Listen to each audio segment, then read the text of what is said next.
Samahan niyo ako ngayon upang talakayin ang mga paraan kung paano natin matutulungan o maproprotektahan ang ating kalikasan. Una ay itapon ang basura sa tamang lalagyan. Ang basura ay abala hindi lamang sa tao, kundi pati na rin sa mga hayop.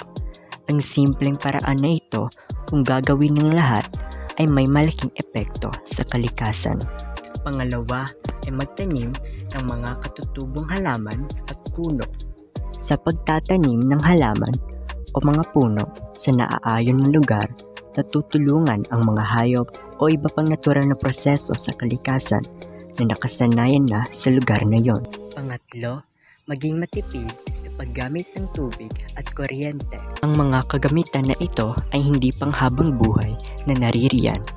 Sa bawat paggamit ng kuryente ay malaking enerhiya ang nagagamit na nagre-resulta ng pag-init sa mundo. Ipalaganap rin natin ang mga programang nagpoprotekta sa iba't ibang hayop o saribuhay.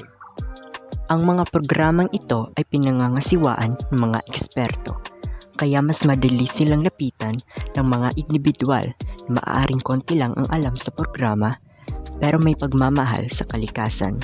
At sa huli, maging mapanuri sa bawat aksyon o kilos na maaaring may malaking epekto sa kalikasan.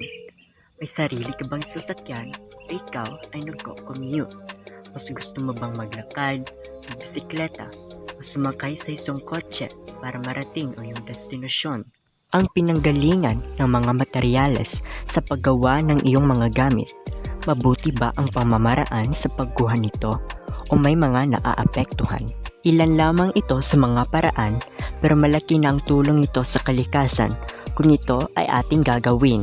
Sa mabilis na pagbabago ng ating mundo, huwag nating kalimutan ang ating kalikasan kung saan ang mga handog nito ay pundasyon sa bawat kagamitan na ginagamit sa araw-araw nating pamumuhay.